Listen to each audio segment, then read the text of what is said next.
¿Alguien sabe leer en esta iglesia? ¿Nadie sabe leer? ¿Kevin sabe leer? ¿Alguien más sabe leer? Esta iglesia está llena de mentirosos. Esto es muy grave, ¿eh? La mentira es pecado, ¿sabéis, no? Si decís que no, estáis mintiendo. Ten cuidado. Kevin, ven para acá, ya que tú eres el único serio en esta casa. Léame aquí. Estamos todavía con Jonás. Son 4 capítulos, pero se está alargando un poco. Pero vamos a leer Jonás, capítulo 3, versículo del 1 al 10, creo que era. ¿Sí, no? Es la tercera, la serie 3. Esto es como las películas por capítulos, por series, tal. Espérate que la gente no lo tiene todavía.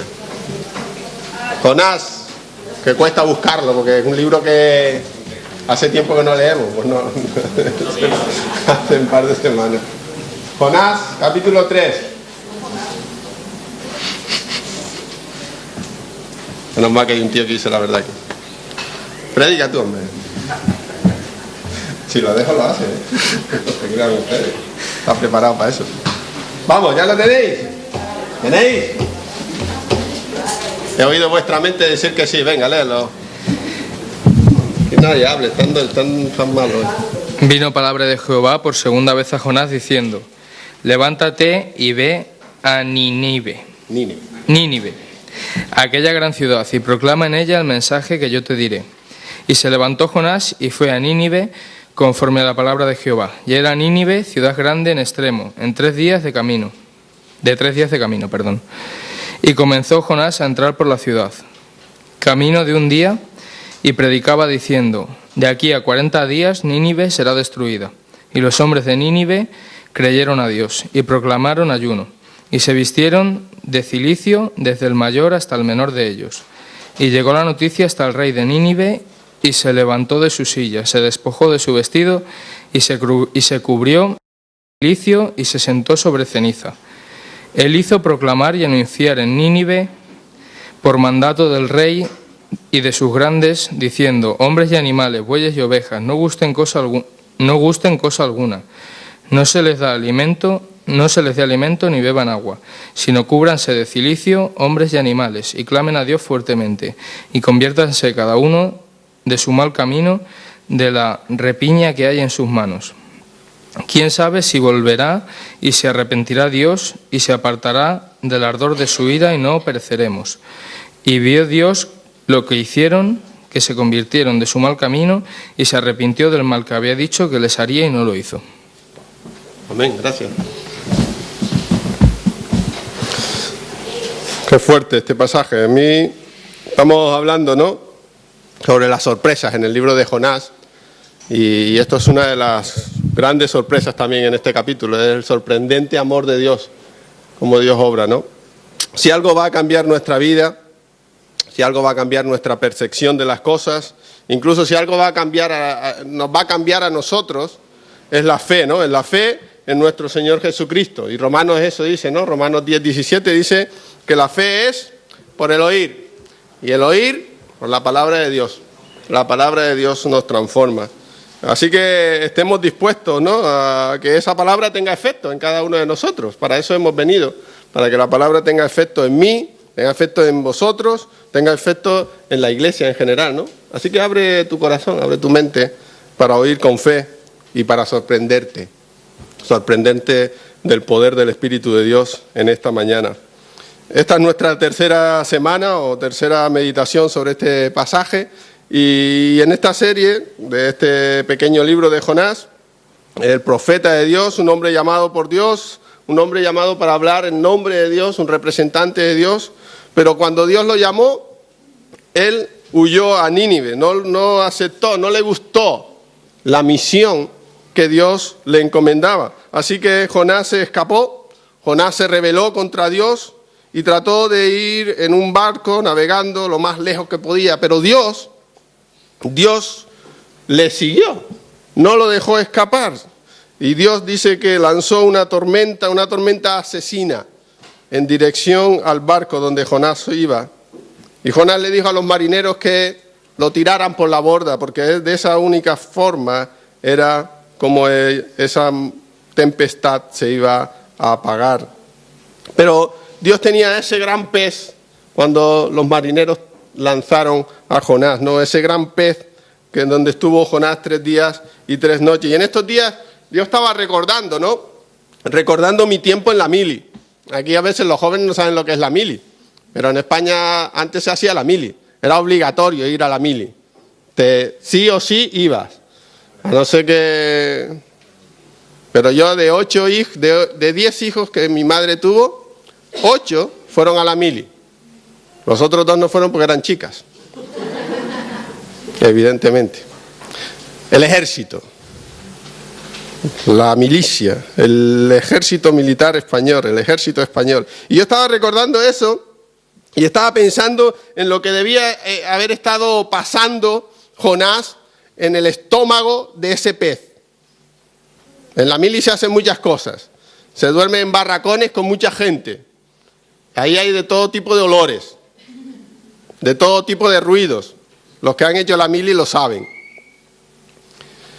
Pero también me acuerdo, cuando yo estaba en la mili pensando en esta historia de Jonás, me acuerdo que cuando nos íbamos de maniobras por ahí, y fuimos unas cuantas veces, me imagino que los que la hicieron también, nos íbamos a veces de guerrilla contra otras compañías, sobre todo íbamos de guerrilla contra los legionarios en Fuerteventura.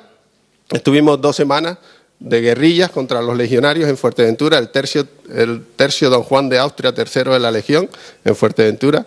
Y también estuvimos en las montañas en Gran Canaria, también haciendo guerrillas con los cuerpos de operaciones especiales del ejército español. Y me acuerdo que en ese tiempo yo tenía que dormir en cualquier lado. No había un campamento, no había comida. Tenías que esperar que vinieran los de las provisiones a traértelo y a veces las radios no funcionaban o no te oían y los de abastecimiento y a veces te quedabas un día o 2 sin almorzar o sin cenar porque los de abastecimiento no llegaban con la comida. Y a veces teníamos que dormir incluso en establos. Una vez me tocó dormir en un establo, estábamos por la noche de vigilancia, mirando a ver si encontrábamos algún cohe, tontería del ejército, no sirve para nada, pero esa noche estábamos de patrulla y no teníamos un lugar donde dormir y nos metimos en un establo de vacas. ¿Tú has estado en un establo de vacas? ¿Tú sabes lo que la vaca echa cuando come? Se llama plasta. ¿Tú sabes cómo huele eso? Yo estaba pensando, más o menos esa es la sensación que Jonás tenía en el vientre del pez. Ese olor, esa oscuridad. Y me hizo recordar eso, ¿no? Mis días en todo eso, ¿no? Y Dios ha hecho de todo a lo largo de la historia para mostrar que Él verdaderamente es el soberano de todo. Aunque a veces nosotros no nos demos cuenta. Que Él es el gobernante, que Él tiene a su disposición y utiliza su poder a su propia voluntad. Y lo que vamos a ver hoy es eso, ¿no? Esa voluntad de Dios motivada por el amor de Dios, por ese sorprendente amor de Dios, ¿no? Segundas oportunidades. ¿A quién no le gusta tener segundas oportunidades en la vida? Eso es lo que vemos en este texto. Jonás no era un siervo fiel. Defraudó a Dios. Se fue en otra dirección. Pero Dios lo salvó. Dios salvó a los marineros en el barco. Dios lo salvó también. Nínive era una ciudad mala en gran manera, dice el pasaje, pero Dios está enviando a su hombre, a su siervo, para salvarles. Y en este pasaje hemos visto el arrepentimiento del pueblo de Nínive.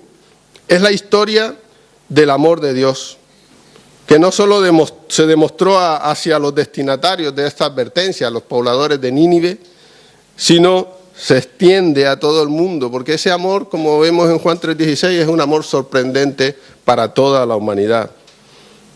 Y espero que no te estés cansando del tema de las sorpresas, porque hay más sorpresas en este capítulo. Hay una sorprendente segunda oportunidad, hay una respuesta sorprendente, y todo viene del amor sorprendente de Dios. del amor sorprendente de Dios. Lo más que nos llama la atención en este pasaje son esos primeros 4 versículos, una segunda oportunidad, una sorprendente segunda oportunidad que Dios da a este profeta. Debía haberlo matado, debía haber usado cualquier medio para que muriera por desobedecer a Dios y no cumplir con el proyecto de Dios. Pero lo que hace Dios es amarle. Lo que más me sorprende no es que Jonás tenga una segunda oportunidad, sino que siga vivo para disfrutar esa segunda oportunidad. En el Antiguo Testamento el oficio de los profetas era una cosa muy seria, porque eran la voz de Dios aquí en la tierra. La pena, el delito, la sentencia, el castigo por ser un falso profeta era la muerte. No solamente ser un falso profeta, sino aquel que desobedecía a Dios era la muerte, no merecía vivir. Y tenemos evidencia de eso, no lo vamos a leer ahora, pero lee tú Primera de Reyes 13, donde un profeta fue muerto por un león porque desobedeció a Dios. Pero lo lees en casa si quieres para no alargarnos mucho, ¿no? Primera de Reyes capítulo 13. Pero Jonás se rebeló y Dios, en este caso, fue misericordioso con él y fue paciente con él, como tantas veces lo es con nosotros también, ¿verdad? El objetivo de Dios no era solo hacer llegar ese mensaje a Nínive. Dios no estaba interesado en lo que Jonás podía hacer por él. Me llama mucho la atención eso. A veces pensamos que Dios está tan interesado en las cosas que nosotros podemos hacer, que nos creemos muy importantes. Pero Dios no estaba interesado en lo que Jonás podía hacer por Dios. Dios estaba interesado en Jonás. Si eso se nos mete en la cabeza, un cambio de chip entra en nuestra mente. Cuando Dios no está tan interesado en lo que nosotros podemos hacer por Él, sino que está interesado por ti, por lo que tú le dejas obrar en su vida, dejarle, ¿no? Y eso es lo que es. No le hacía falta a Jonás para hacer el trabajo. ¿O tú te crees que a Dios le hacía falta a Jonás para que el pueblo de Nínive se arrepintiera? Tenía otros profetas, podía mandar a otro. Pero Dios estaba interesado en Jonás y le dio esa segunda oportunidad. Y los 3 primeros versículos del capítulo 3 son casi idénticos a los 3 primeros versículos del capítulo 1, solamente con 2 excepciones. En el capítulo 1, la palabra del Señor vino a Jonás y huyó. En el capítulo 3, la palabra del Señor vino a Jonás por segunda vez y, a diferencia de la primera, se levantó y fue a Nínive. Jonás era un hombre cambiado por la gracia de Dios. Se enteró de que Dios por fin era el soberano, de que Dios estaba de su parte, de que Dios no quería hacerle ningún mal, de que Dios lo había llamado y que Jonás ahora está decidido a ir. Este es el efecto de la razón, ¿no? Tanto que hablamos a veces pensamos que los cristianos no tienen que pensar, ¿no? Y hay algunos movimientos por ahí que dicen, no, la fe es ciega, la fe no se razona. La fe es, cierra los ojos, ora a Dios y estréllate mientras vas conduciendo. No, esa es la razón, ese es el tiempo en el que Jonás está entendiendo con su corazón, pero también con sus pensamientos quién es Dios. Está entendiendo y está, como diríamos, está abrazando la disciplina de Dios. La disciplina de Dios, del Señor, como dice en Hebreos, ¿no? ¿Qué dice Hebreos 12, capítulo 12, versículos 5 y 6 y el 11, ¿no? Hablando de la disciplina de Dios. Hijo mío, no menosprecies la disciplina del Señor, ni desmayes cuando eres reprendido por Él. Porque el Señor, al que ama, disciplina y azota, dice, a todo el que recibe por hijo. Es verdad que ninguna disciplina al presente parece ser causa de gozo, sino de tristeza, pero después da fruto apacible de justicia a los que en ella han sido ejercitados. Jonás es un hombre cambiado, es un hombre que ha declarado que la palabra del Señor tiene que ser predicada en Nínive. Y un mensaje muy relevante, ¿no? De aquí a 40 días, Nínive será destruida. Ese es el mensaje que tiene que dar. Y Jonás obedece, ha cambiado, se dispone a servir a Dios. A veces tenemos que tener cuidado de lo que pensamos sobre los cambios en las personas, ¿no? Si no tenemos cuidado, podemos empezar a pensar en el cambio como la perfección en lugar de la obediencia a Dios, incluso en nuestra imperfección. Jonás fue cambiado, fue transformado ¿en dónde? En el pez, mediante esa oración sorprendente y ese cambio sorprendente que vimos en el capítulo 2. Y la próxima semana vamos a ver eso con más claridad. Pero creo que podemos recogerlo mientras Jonás le da esa palabra del Señor. De aquí a 40 días, Nínive será destruida. Hay tanto que entender de este tiempo, ¿no? De dónde Jonás va a predicar, porque a veces no somos conscientes y incluso podemos entender a Jonás, ¿no? Pero teniendo en cuenta dónde Jonás tenía que predicar. Si estudiamos un poco, si lees un poco la historia de Nínive, la historia de los asirios, y si vuelves atrás en el pasado, al reinado de Asurbanipal II, era un rey muy déspota y muy asesino en este tiempo, en esa época. Fue uno de los reyes más crueles del imperio asirio. Y podemos encontrar en la historia esto que yo he escrito aquí, de este rey, de lo que hacía, decapitaciones, su forma de ejercer autoridad y miedo, empalamientos. Los soldados que eran cogidos prisioneros los empalaba y los ponía en las entradas de las ciudades. También describe cómo cogían los prisioneros vivos y les cortaban las manos, la nariz, las orejas y los dedos y los quemaban vivos y les sacaban los ojos, incluso los despellejaban vivos. Esto es lo que hacían los de este entorno. Imagínate que tú tienes que ir a predicar ahí. Todo esto fue lo que hizo intimidar a otras naciones de este rey. Su crueldad a los límites insospechados. Si alguien no merecía clemencia, eran los asirios. Si alguien no merecía clemencia, eran los asirios, la gente a la que Jonás fue enviado por Dios. Así que esto es la segunda sorpresa que Jonás se lleva en este pasaje. Y es la respuesta sorprendente del pueblo de Dios. Imagínate tú que a ti ahora Dios te dice, vete a Irán a predicar de Dios. Ahora todos diríamos, no, yo iría, claro. Sí. Sabes que en Irán matan a la gente. Sin hablar te matan ya. Pues Jonás fue a un lugar enviado así, de esas magnitudes. Pero la respuesta que Jonás se lleva, los versículos 5 al 9, ¿verdad? Dice que ellos no solo escucharon la palabra del Señor, sino que se arrepintieron desde el más grande al más pequeño. Ayunaron, se vistieron de cilicio, se sentaron sobre ceniza, y cuando el rey se enteró de todo esto, hicieron ayuno nacional, incluidos los animales ayunaron, dice el pasaje. Y tomaron esta advertencia de Dios en serio. Este fue un arrepentimiento nacional. Un arrepentimiento de parte de Dios en serio. Y esto es increíble porque es un mensaje de solo 8 palabras, ¿no? De aquí a 40 días, Nínive será destruida. 8 palabras. Tiene el mensaje que Dios le dio a Jonás para los ninivitas. El peor sermón, lo han llamado muchos. Peor sermón de la historia, lo han llamado muchos, ¿no? Hay muchos que dicen, no es homiléticamente correcto, no es temático, no es expositivo, es un peor sermón. Solo de aquí a 40 días Nínive será destruida. Sería un mensaje muy corto, ¿no? Muchos le dicen que es el peor sermón, pero las evidencias dicen que es el mejor sermón de toda la historia. Porque toda una nación se convirtió al Señor y se arrepintió de Dios. Aunque no corresponde a los cánones que enseñan en los seminarios. Pero no menciona nada sobre el perdón. No hay ninguna esperanza en esta predicación. No hay una salida para los habitantes de Nínive en este sermón. Solo una condena. Y Él les da la promesa de juicio. No les anuncia la gracia y la misericordia de Dios.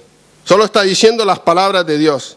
Pero realmente lo que Jonás quiere es que toda esa ciudad, toda esa nación, sea destruida. Sea destruida. Y esto depende, y esto demuestra una vez más que no depende de nosotros para producir fe, en los demás. Una vez más, en la palabra de Dios, vemos que no depende de nosotros que la fe brote en las demás personas.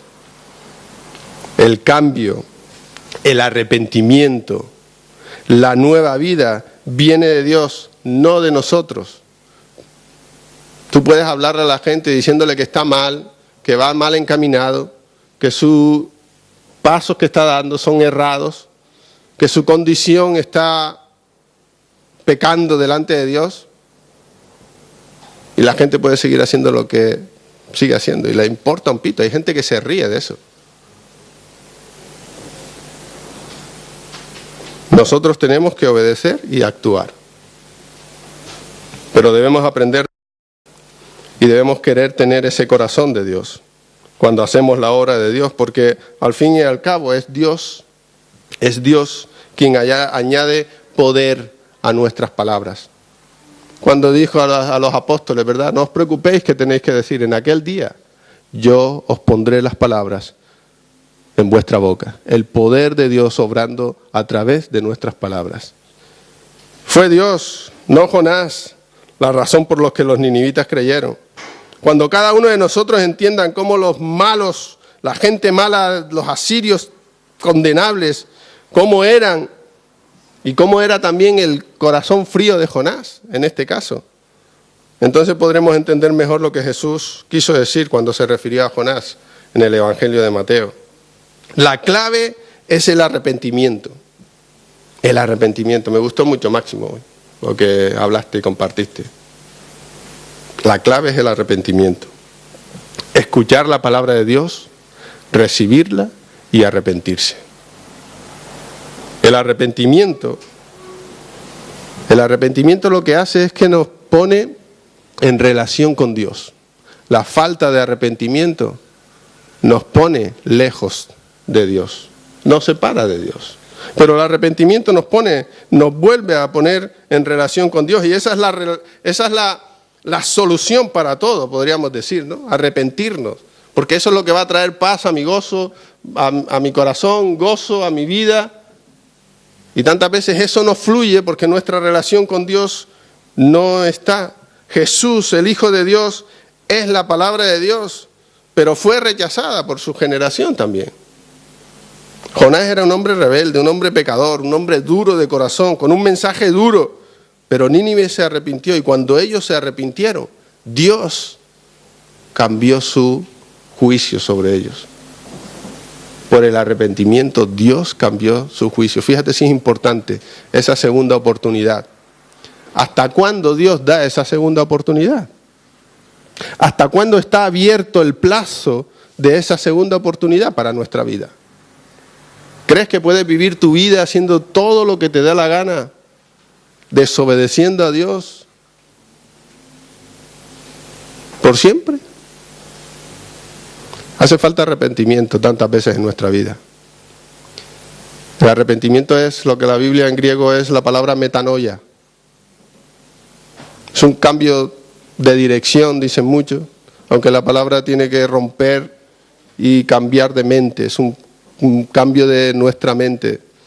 Los discípulos, los creyentes en el Nuevo Testamento, dice que cuando se acercaban a Jesús y escuchaban a Jesús, sufrían en cada uno de ellos una metanoia, un cambio en su vida que le llevaba a imitar y a querer vivir y obedecer a Jesús.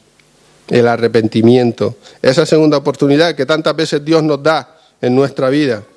Pero el versículo 10 nos habla de ese amor sorprendente, ¿no? Dios es el héroe de la historia. No se trata de Jonás, se trata de aprender de sus errores y finalmente hacer las cosas bien para el Señor. De eso se trata este libro, de disfrutar de la gracia de Dios. No es acerca de la capacidad de los ninivitas para alcanzar el perdón, más allá de sus familias disfuncionales, de pecado, de tanta barbarie, sino se trata de obedecer a Dios, de obedecer a Dios. Todo se trata de Dios al fin y al cabo.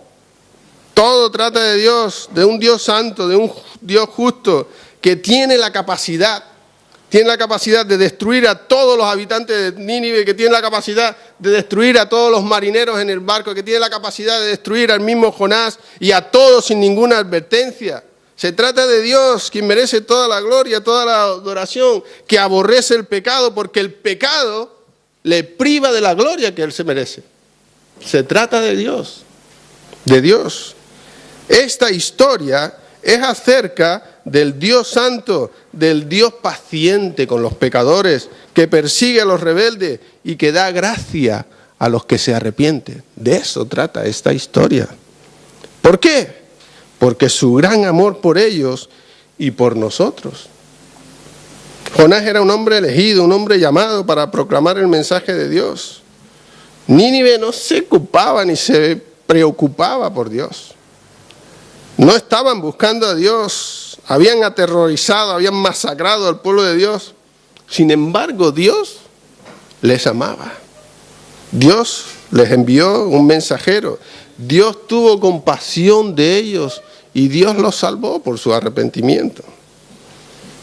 Y esto lo tengo en negrita en mi texto y entre corchetes, porque me gusta aclarar esto. Esto no significa que no importa cómo vivimos, que estamos bajo la gracia pero vivimos como desgraciados tantas veces, ¿verdad? Y digo que vivimos como desgraciados porque vivimos faltándole el honor y la gloria que Dios merece, y vivimos como desgraciados cuando pecamos y desobedecemos al Dios de la gracia. Y en ese caso la iglesia tantas veces está llena de desgraciados, y no es un insulto, está llena, y en eso me incluyo, tantas veces. Pero este pasaje no significa que no importa cómo vivimos. ¿Sabes? Hay consecuencias reales a nuestro pecado en nuestras propias vidas y más también en las vidas de otros. Hay consecuencias de nuestros pecados, afectan mi vida y afectan la vida de otros. Nosotros en Cristo hemos sido liberados de ese pecado y hemos sido llamados a vivir libres para la justicia de Dios.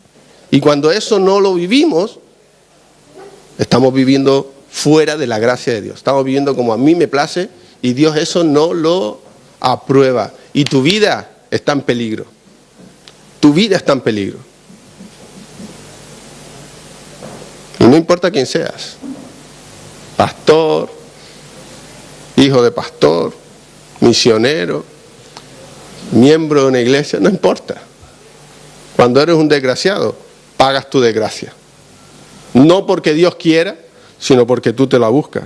Y eso es lo que hace, es lo que hacemos, fallamos, caemos, nos rebelamos contra Dios, hacemos cosas que roban su gloria. Hacemos cosas que roban su gloria. ¿Cómo respondes cuando fallas? ¿Cómo respondes cuando fallas? Dios todavía te ama, Dios te acepta, Dios te quiere.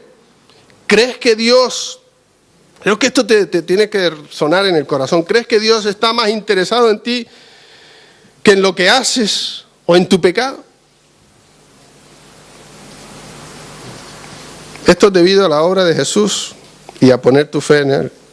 Y es así solamente como nos mantenemos arraigados en Dios. Él te ama y sabe, su amor es increíble, es sorprendente, porque está lleno de segundas oportunidades.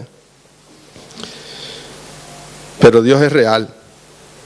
Él te ama con un amor eterno y su amor por ti lo llevó a la cruz. Lo llevó a la cruz. ¿De verdad piensas que no te conoce? ¿De verdad piensas que puedes hacer lo que quieres y que Él va a seguir siendo igual contigo? ¿Crees realmente que Él no esperaba un desastre en tu vida cuando Él te salvó? Que si Él supiera lo que tú eres ahora, que Él no hubiera muerto por ti en la cruz. ¿Crees esas cosas? ¿Crees que a Dios no le importa tu vida? Escucha un momento, Dios te conoce y Dios sabe que a menudo vas a meter la pata. Dios lo sabe, por eso mandó a su Hijo en la cruz. Él sabe que a menudo vas a meter la pata. Él sabe que vas a ser atraído por las cosas de este mundo, que vas a ser atraído por el mal de este mundo y que vas a tropezar. Él lo sabe. ¿O te crees que no lo sabe? Que puedes vivir tu vida y crees que a Dios no le importa. Sí le importa. Por todo eso que Él sabe, es que Jesús fue a la cruz. Ahí está el punto, ahí está la cuestión. Él sabía que íbamos a fallar, Él sabíamos que íbamos a tropezar, Él sabíamos que íbamos a ir tras las cosas que no le agradan. Pero la cruz es un signo de su amor. Es un signo de su incesante búsqueda de nosotros. No porque nosotros tuviéramos la necesidad de Él, sino porque Dios sabía que lo necesitábamos. Te lo digo otra vez. No es porque nosotros sintiéramos la necesidad de Dios. Él fue a la cruz porque sabía que nosotros le necesitábamos. Antes de que tú sintieras eso en tu corazón. En esto consiste el amor, dice. No en que nosotros hayamos amado a Dios, sino que Él nos amó y envió a su Hijo en propiciación por nuestros pecados. En eso consiste el amor. No en que tú haces algo porque alguien te hizo algo. Ese no es el amor. Ese no es el amor de Dios. Eso es cumplir. Tú me invitaste a comer, ahora yo te invito. Amar es darse sin esperar otra cosa a cambio. ¿A que sí, cariño? No des tu testimonio ahora. Amar es darse sin esperar lo que vas a recibir, sin decir voy a hacer esto porque si hago esto... ¿Sabes cómo le llama la Biblia? Estuve viendo eso el jueves en el discipulado. Obras de paja, heno y hojarasca que se queman. Porque ya has recibido lo que tú querías, las intenciones de tu corazón. En eso consiste el amor, no en que nosotros hayamos amado a Dios, porque nosotros ni queríamos, ni teníamos necesidad. Yo hablo por mí, ¿vale? Yo estaba muy bien, entre comillas, cuando yo estaba sin Dios. Yo no tenía ninguna necesidad de Dios. Yo vivía mi vida, tenía mi trabajo, mi familia, era feliz. Hasta que un día, supe la necesidad de Dios. Pero ya Dios conocía mi necesidad. Si todavía no eres un seguidor de Jesucristo, si todavía no eres un seguidor, pero tu corazón está luchando, ¿no? Está agitado por lo que Dios te está hablando a ti, por lo que Dios está hablando a tu corazón, por cómo Dios está orando. Yo te invito a que busques eso en tu corazón, igual que este pueblo de Nínive. Que pongas tu vida delante del Señor. Que le pidas perdón, que te arrepientas de corazón delante de Dios. Si nunca lo has hecho. Si nunca lo has hecho. Si nunca has dicho, Dios, yo era como este pueblo de Nínive. No me preocupaba ni quería saber nada de Dios. Pero me doy cuenta que te necesito en mi vida. Y que tu amor es lo que me hace falta en mi vida. Yo te invitaría a que lo hicieras, que oraras a Dios y que hablaras, si quieres, después del culto conmigo, como quieras hacerlo. Pero no te vayas sin preguntar, sin informarte. Pero también para cada uno de nosotros, creyentes, aquellos que ya hemos decidido seguir a Cristo. Pero que aún conociendo a Dios, conociendo su obra por nosotros, tantas veces hacemos la obra del otro Padre. ¿Saben, no? Juan 8 nos habla de los dos padres que hay. El Padre con mayúscula y el Padre de este mundo con minúscula. Cuando hacemos la voluntad de Dios, cuando hacemos la obediencia a Dios, somos hijos del Padre, Padre Celestial, Dios. Y ahí tenemos recompensas, tenemos bendiciones, Disfrutamos de la gloria y de la presencia de Dios, de su amor y de su gozo. Pero Jesús también habla a los fariseos, a los que supuestamente eran el pueblo de Dios. Por eso esto va para vosotros, que sois pueblo de Dios. También habla a los que son del pueblo de Dios. Y les dice, vuestro padre es este, el diablo, Satanás, porque no hacéis la voluntad de Dios, sino hacéis la voluntad del diablo. ¿Qué voluntad estás haciendo en tu vida? Este es un tiempo para arrepentirnos también. El arrepentimiento no surge una sola vez en la vida y ya aquí pan y en el cielo bizcocho, o gloria, como quieran llamarlo. El arrepentimiento tiene que ser algo genuino del corazón y que cuando Dios nos está llamando y estamos dándonos cuenta que verdaderamente no estamos haciendo su obra y su voluntad, debe ejecutarse en nuestra vida para que Dios reciba su gloria, la gloria que nosotros tantas veces le robamos por nuestra maldad. Quiero que oremos en este tiempo. Si quieres expresar algo, poniéndote de pies, si nunca has hecho una decisión, si nunca has decidido darle tu vida a Dios y entregarte a Dios, te invito, si quieres hacerlo poniéndote de pie, levantando tu mano, diciendo aleluya, amén. No tenemos ningún manual de esto planteado para estas cuestiones. Si queremos que eso sea una decisión de tu corazón y de tu vida. Pero si como creyentes también te das cuenta que no estás obedeciendo, sirviendo y amando a Dios como debe ser y tu vida está totalmente, como diría en la Guerra de la Galaxia, en el lado oscuro, vente a la luz, que es Jesús. Acércate a la luz, acércate a la verdad, acércate a la gracia que es Dios. Vamos a orar. Señor, gracias por este mensaje del profeta Jonás. Gracias porque tú diste poder a esas palabras y esta nación se convirtió y se arrepintió, Señor. Señor, nos gustaría que eso ocurriera en nuestro país. Y nos gustaría ver a todo este país sirviéndote y ayunando y dándote gracias, haciendo sacrificios de vida para ti, Jesús. Ayúdanos a ser esos testigos fieles en nuestra ciudad, en nuestro trabajo, en la universidad, en donde quiera que estemos, en nuestra familia, para que tú verdaderamente transformes el mundo caído, Señor.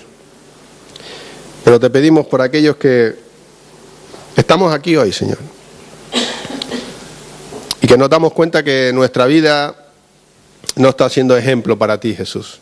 Y no te estamos dando la honra y la gloria que tú mereces, sino todo lo contrario. Estamos deshonrándote y robándote la gloria que tú mereces, Señor.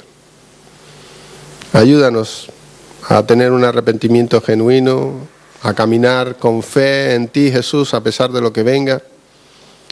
Ayúdanos a ser siempre hijos del Padre de los cielos, de Yahvé de los ejércitos, del Dios de la tierra, del mar y del aire. Ayúdanos a serte fiel a ti, Señor, Dios de nuestras vidas. Aparta de nosotros aquello que impide, Señor, el honrarte y glorificarte. Los corazones que tú has hablado hoy, Señor, han tomado su decisión. Espero que todos, cada uno de nosotros, hayamos tomado una decisión para ti, Jesús. Gracias porque nos conoces y gracias porque aún conociéndonos has dado tu vida por nosotros y sigues amándonos.